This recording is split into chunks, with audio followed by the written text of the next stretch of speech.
Bienvenidos, mi nombre es Daniel Canepa.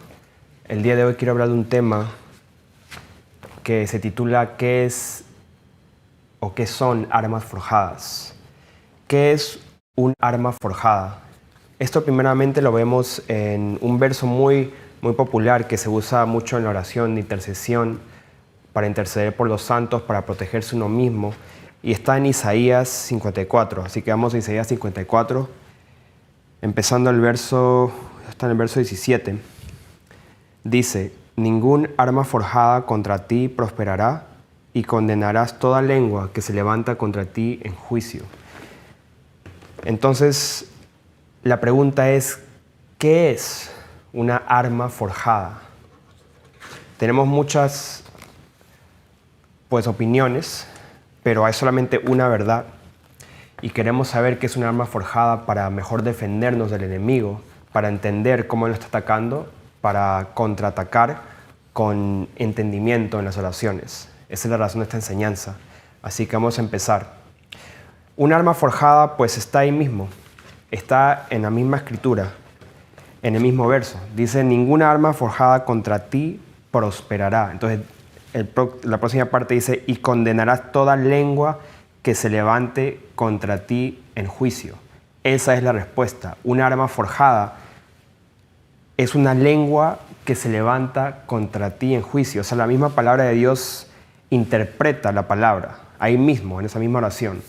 No tenemos que ir muy lejos, está ahí nomás. Así que, para empezar, le respondo de frente: un arma forjada es una lengua que se levanta contra ti en juicio. ¿Ok?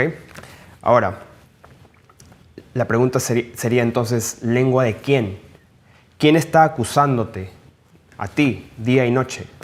Eso lo vemos en Apocalipsis. Apocalipsis capítulo 12, verso 10. Dice aquí: entonces oí una gran voz en el cielo que decía: ahora ha venido la salvación, el poder y el reino de nuestro Dios y la autoridad de su Cristo, porque ha sido lanzado fuera el acusador de nuestros hermanos, el que los acusaba delante de nuestro Dios día y noche. El acusador. Entonces es el acusador. Y entonces viene la pregunta, ahora, ¿cómo opera? ¿O cómo opera este acusador? Bueno, primero se presenta ante el juez, como un abogado lo hace. Y eso lo vemos ahora, rápidamente. Vamos a Job, que me gusta mucho usar el ejemplo de Job cuando se presenta el enemigo, porque podemos ver más o menos cómo funciona el reino de los cielos. Es como una corte suprema. Así que en el capítulo 1 de Job dice así, en el verso 6: un día vinieron a presentarse delante del Señor los hijos de Dios, que son los ángeles, entre los cuales vino también Satanás. Se presentó en la presencia de Dios, juntamente con los hijos de Dios, los ángeles. Y entonces se presenta como un abogado. Se para en la presencia de Dios para acusar o denunciar. Eso es lo que hace. Y eso lo vemos. Nuevamente, todo lo voy a hacer con la palabra. Va a ser puros ejemplos en la palabra de Dios.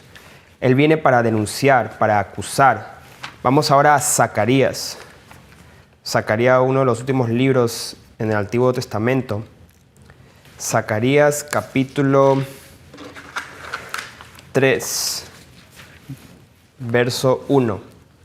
Dice así: me mostró al sumo sacerdote Josué, el cual estaba delante del ángel del Señor, y Satanás estaba a su mano derecha para acusarle, para acusar al sumo sacerdote. Entonces estaba listo para acusarle, listo porque quizás había una muestra, había una razón para acusar a Josué. Y así actúa el enemigo, el acusador. Primero se presenta, después se prepara para acusar, así como un abogado tiene algo listo, algo. Ahora, ¿cómo empieza su trabajo de acusar? Eso lo vemos, un ejemplo que les voy a dar, que es uno de los mejores ejemplos que he encontrado. Está en 2 Corintios, capítulo 2. 2 Corintios, capítulo 2, verso 11. Dice: para que Satanás no gane ventaja alguna sobre nosotros, pues no ignoramos sus maquinaciones. Entonces aquí, esto lo voy a explicar más claramente, pero quería decir el verso 11 nomás por ahora. No ignoramos sus maquinaciones para que Satanás no gane ventaja. ¿En qué? Pues en la corte más suprema de la existencia, que es la corte en los cielos, donde está el juez sentado y viene a la derecha el enemigo para acusar, como un abogado se presenta delante de Dios para acusar al Hijo de Dios. Entonces, para que no gane ventaja, no ignoramos sus maquinaciones. Entonces aquí, maquinaciones originalmente es noema, que significa disposición intelectual o mental, una percepción, un dispositivo mental con implicación de ser usado con un propósito. Una implicación mental es una estrategia, es lo que he visto que hace el enemigo. Las maquinaciones es una estrategia.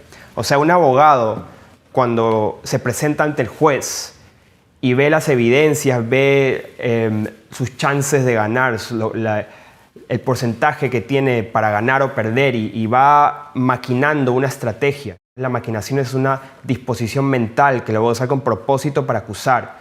Y esto va maquinando en su mente para ver cómo va a acusar en la presencia del rey.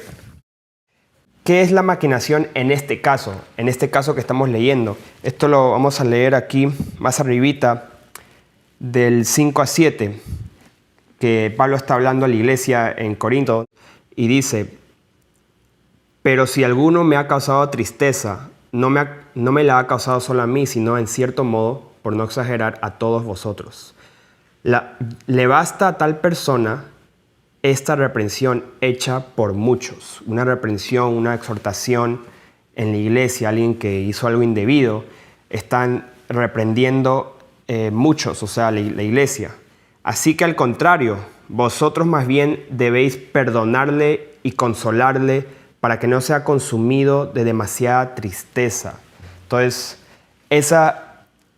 ahí vemos la maquinación, cómo está empezando. En este caso, la maquinación es la culpa, la vergüenza, la condenación causada por la dura reprensión hecha por muchos.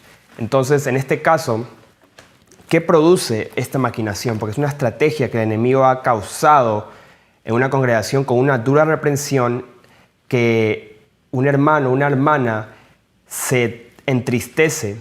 ¿Y qué causa esta maquinación? ¿Qué causa esta acusación? Que en tal caso, ¿qué es lo que produce? Produce, número 1, tristeza. Número 2, soledad. Número 3, tentación. Número 4, pecado. Y número 5, separación, que es la muerte. Uno tras otro. Empieza por la tristeza te lleva a estar solo, en la soledad, solito, pensando en cómo has avergonzado, la has embarrado, cómo has causado dolor, cómo hiciste mal y te entristeces con culpabilidad, con vergüenza. Y ahí vienen los pensamientos, los dardos, que son las tentaciones. ¿Para hacer qué? Para pecar. Y cuando pecas, ya voluntariamente, eso es separación de Dios, eso es muerte. Entonces, vuelvo a la pregunta, ¿qué es un arma forjada? Un arma forjada es evidencia tras una denuncia en tu contra, en presencia del juez. Y si hay causa probable, así como se dice causa probable en la corte, en una corte normal, judicial, eso significa que hay razón para creer que la persona denunciada cometió el delito que se le imputa. Esto significa que hay derecho legal ante Dios para que se apruebe una aflicción en la vida de esa persona. El enemigo está constantemente acusando o forjando armas en contra de ti, en contra de los hijos de Dios. ¿Cómo sabemos eso? Pues está escrito. Vamos ahora a Salmos 61, que también me gusta hacerlo como ejemplo, para que veamos cómo maquina el enemigo. Salmo 64, perdón. Vamos a leer del verso 1.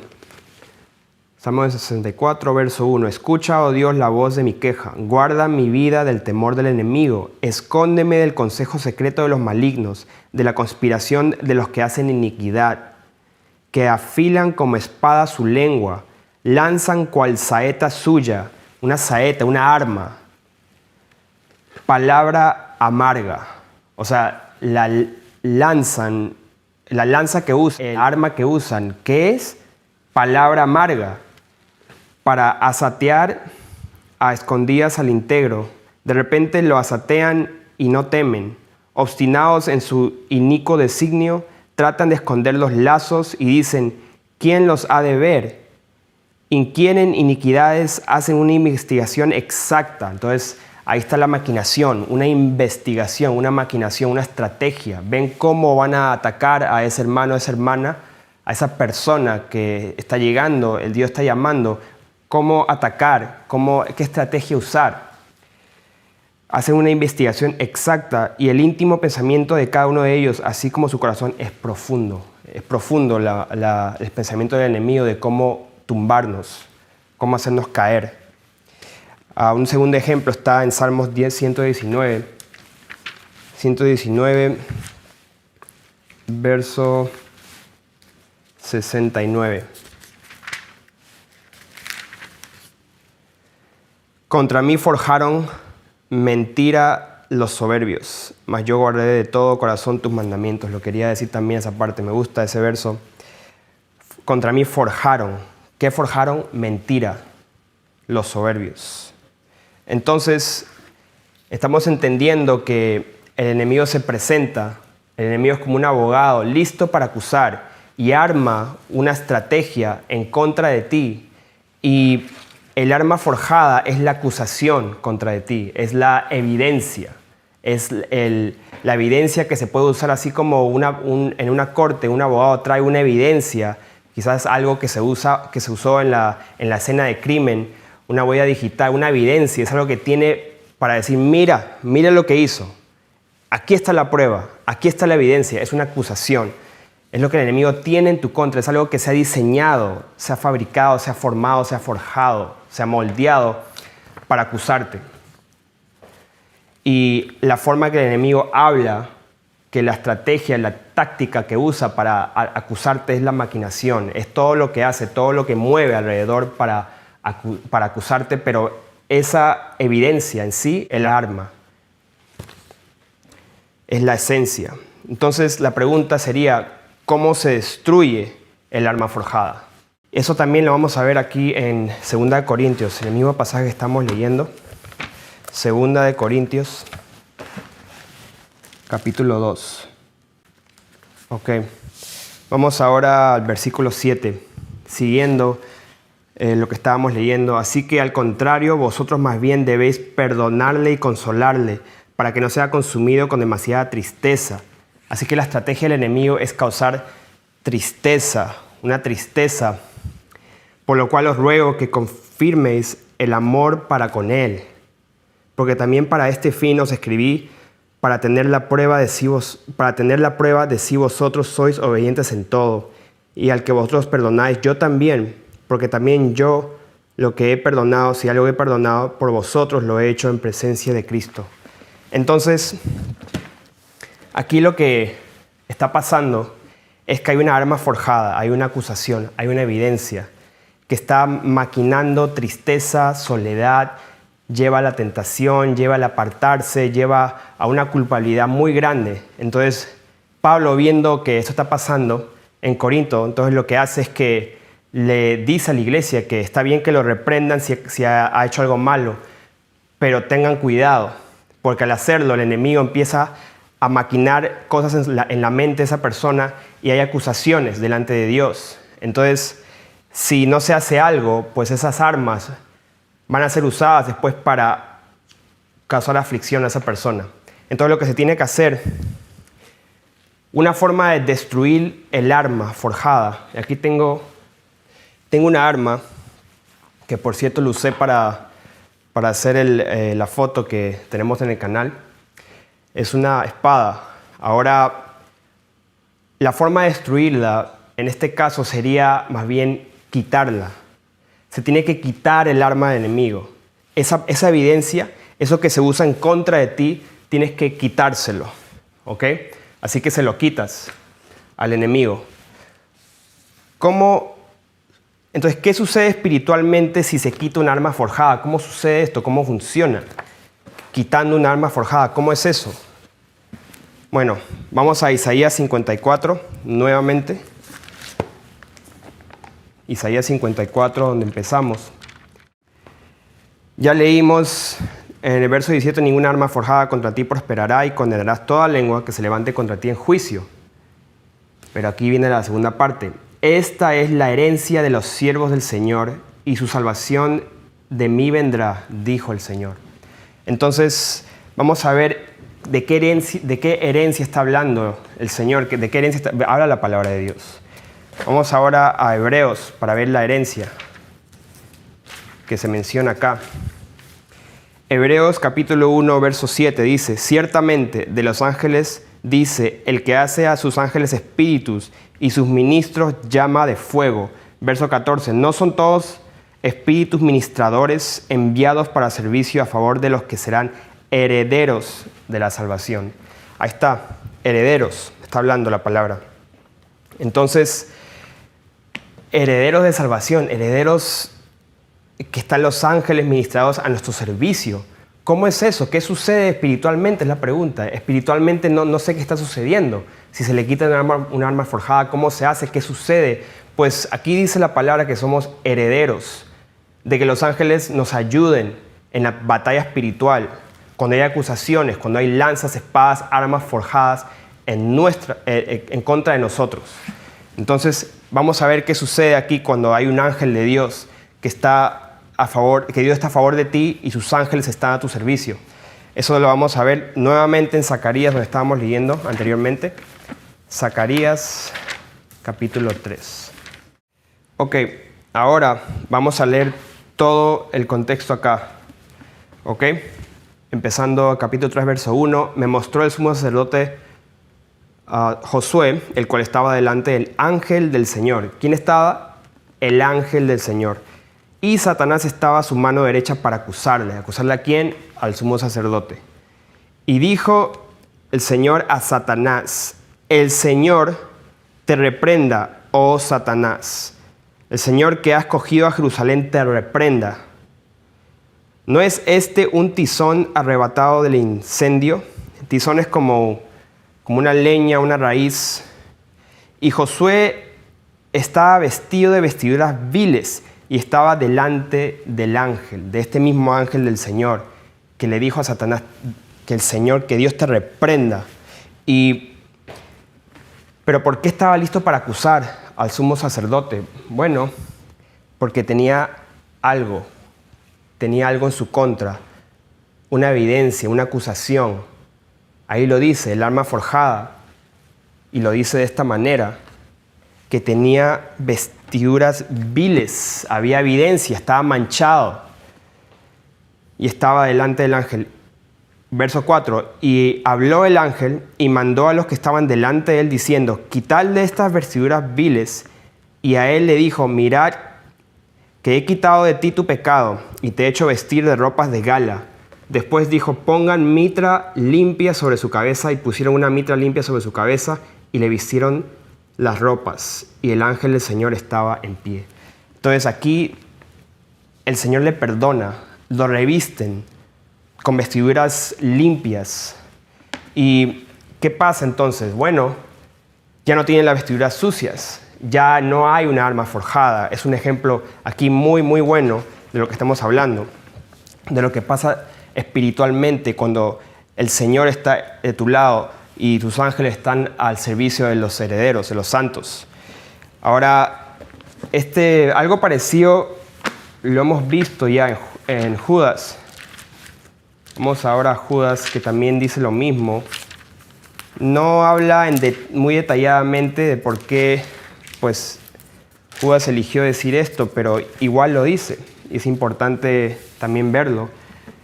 En verso 9, en Judas dice, pero cuando el arcángel Miguel contendía con el diablo disputando con él por el cuerpo de Moisés, no se atrevió a proferir juicio de maldición contra él, sino que dijo, el Señor te reprenda. Entonces la forma que se pelea espiritualmente es a través de las palabras, el Señor te reprenda.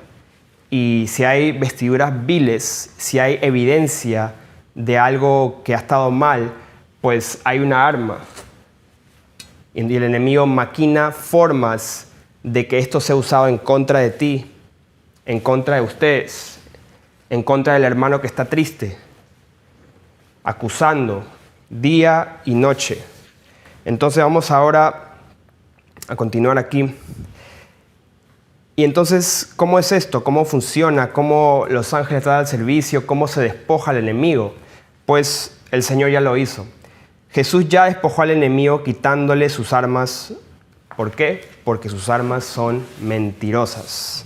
Las armas del enemigo son mentirosas. Eso lo vemos en Colosenses capítulo 2. Vamos a Colosenses 2.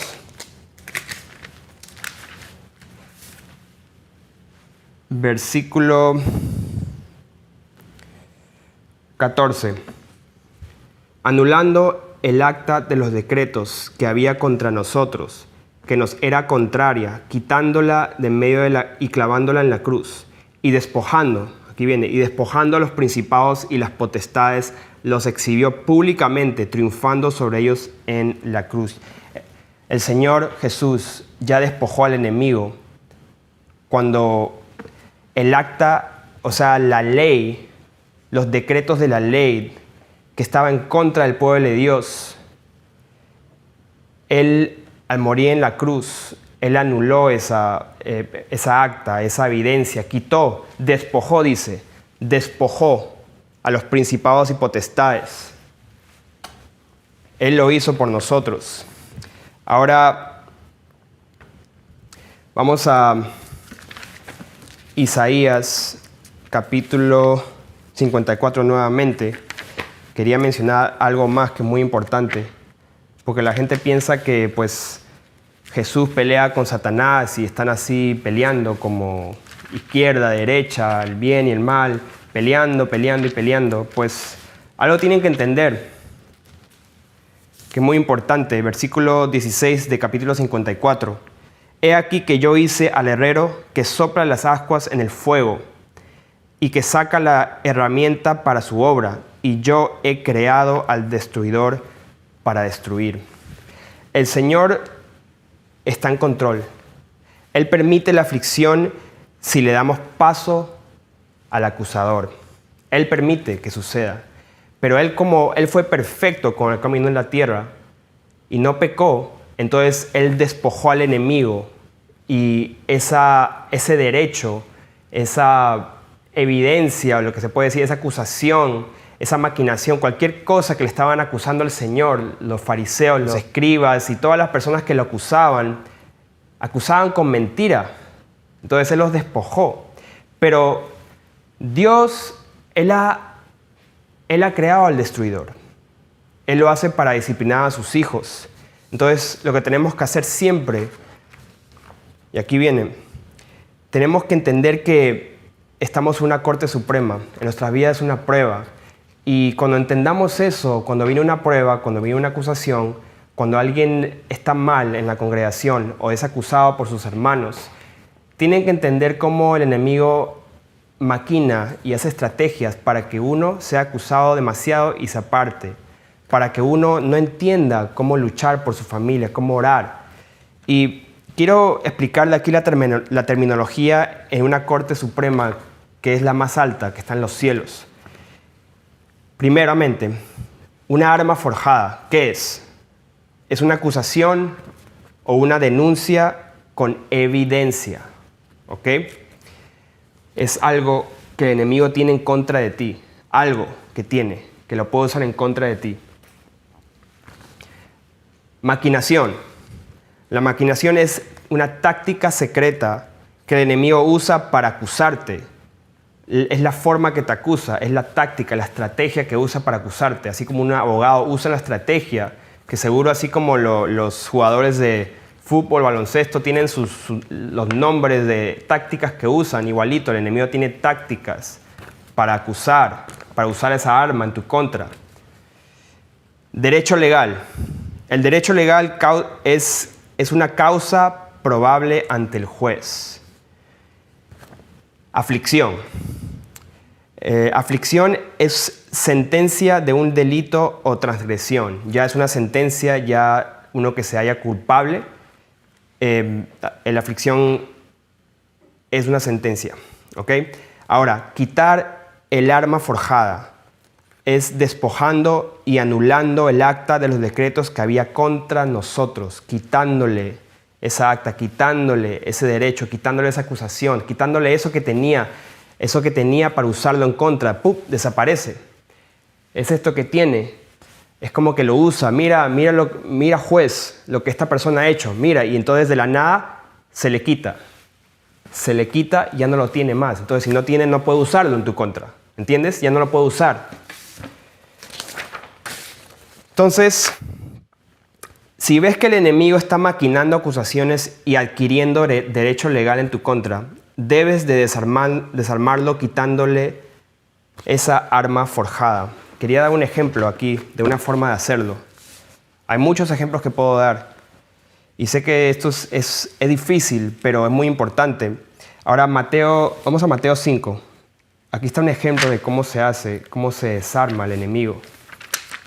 Mateo capítulo 5, verso 23. Por tanto, si traes tu ofrenda al altar y allí te acuerdas de que tu hermano tiene algo contra ti, deja allí tu ofrenda delante del altar y anda, reconcíliate primero con tu hermano y entonces ven y presenta tu ofrenda. Ponte de acuerdo con tu adversario pronto, entre tanto que estás con él en el camino, no sea que el adversario te entregue al juez y el juez al alguacil y seas echado en la cárcel. De cierto te digo que no saldrás de allí hasta que pagues el último cuadrante. Entonces el juez es Dios, el alguacil son los demonios, cárcel es aflicción, es una sentencia. Viene el acusador, hay prueba, hay un arma forjada, maquina para que caigas, para que esa arma se use en tu contra y todo venga en contra de ti. Y se prueba que hay derecho legal y Dios, que es justo, tiene que aprueba y viene aflicción a tu vida. Y eres metido en una cárcel hasta que pagues el último centavo. ¿Qué significa esto? Que esto no está hablando de la eternidad, ni del infierno, ni nada. Está hablando de aquí, en esta vida, mientras tanto que estás en el camino, mientras tanto que estás vivo. Entonces, ¿qué sucede acá? Si tú has ofendido a tu hermano o tu hermano te ha ofendido a ti y por esa razón viceversa, o sea, tú eres el más, yo diría que hay uno que está a un nivel maduro y otro que está más o menos. La persona que piensa que sabe más, no importa si él ha fallado o el otro falló, tiene que tomar la iniciativa. Entonces, ¿qué haces? Si alguien se ha ofendido, por ejemplo, nos peleamos, discutimos, argumentamos, y con mi hermano, con mi hermana, estamos separados por esa razón. Entonces, ¿qué se hace? Espero a que me llame, que me busque, y pasan los días, y el rencor y la tristeza aumenta y aumenta, porque hay un dicho que dice que el tiempo sana todas las heridas, y eso es mundano y no es de Dios. Uno tiene que perdonar inmediatamente, hacer las paces inmediatamente. Eso es de Dios. Entonces, lo que se hace es que se busca y se pide perdón. Muchas veces se habla de perdonar, muchas enseñanzas de perdonar, pero pedir perdón es diferente. Entonces muchas veces dicen, no, pero yo no hice nada y mi conciencia está limpia, yo no hice nada malo, no importa. Uno va donde su hermano, donde su hermana, donde el prójimo, el papá, la mamá, el hermano, las hermanas, el primo, la tía. Uno va a esa persona y le pide perdón. En eso vas a apagar ese fuego, en eso vas a quitar esa arma porque esa persona tenía algo en contra de ti. Y quizás esa persona se queje. Y quizás el enemigo use eso en tu contra. Y se vea que pues has tenido mala actitud, has sido rudo, has sido rebelde, has sido muy fuerte, muy tosco. Tus palabras dolieron el corazón de esa persona, pero tú debes pensar que no, tú no hiciste nada de eso. Pero ¿qué pasa? Hay algo ahí, hay una arma.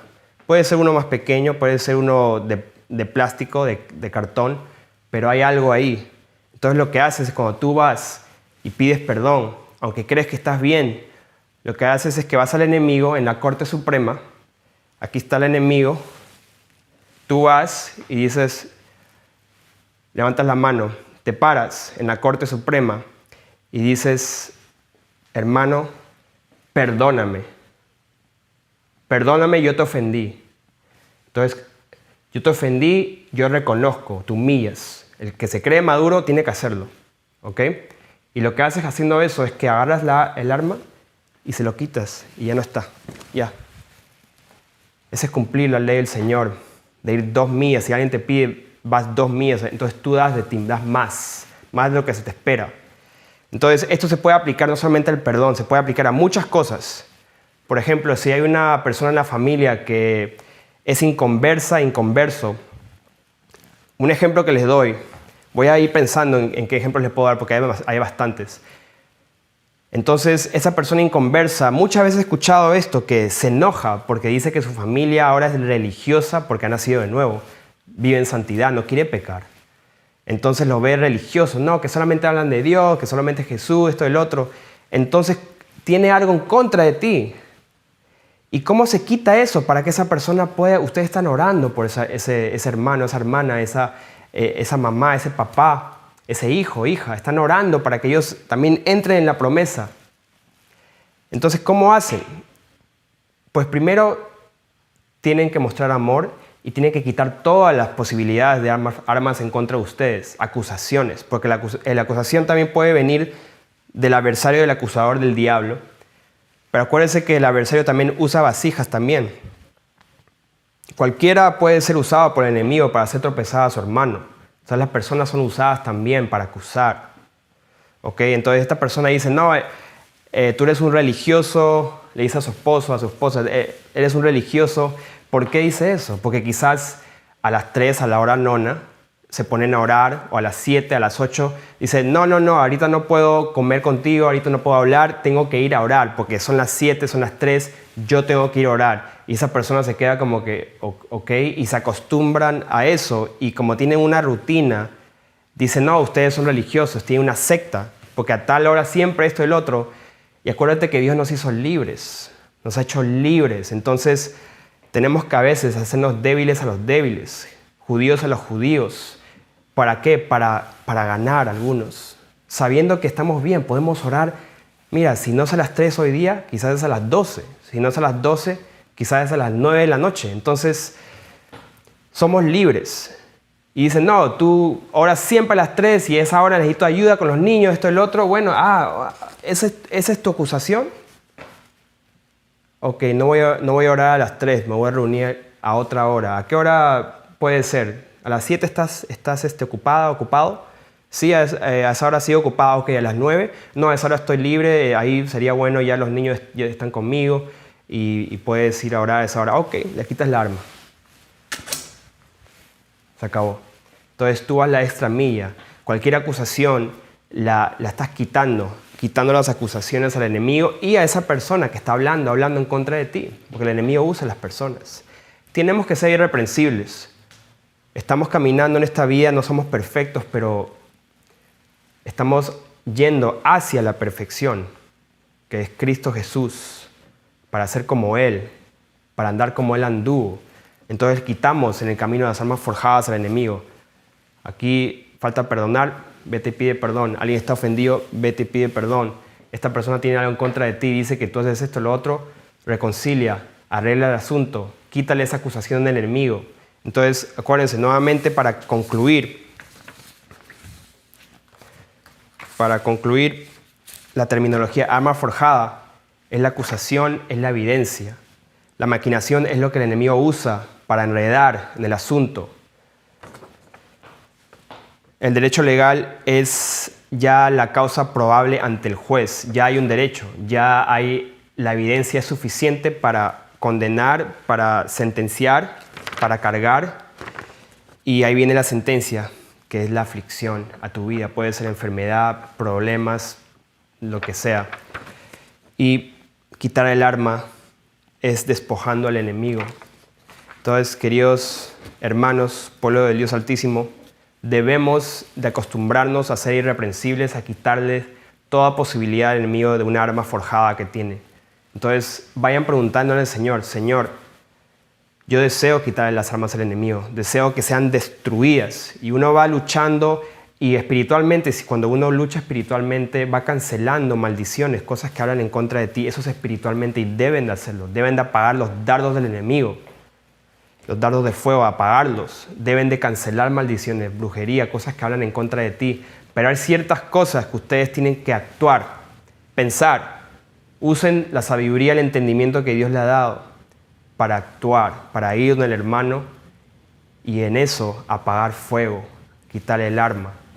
Así que piensen, Dios les va a guiar y piensen cómo pueden quitarle esas armas al enemigo que están siendo usadas en su contra en la presencia del juez, porque el acusador está ahí, como dice la palabra, cerca al ángel de Dios, listo para acusar.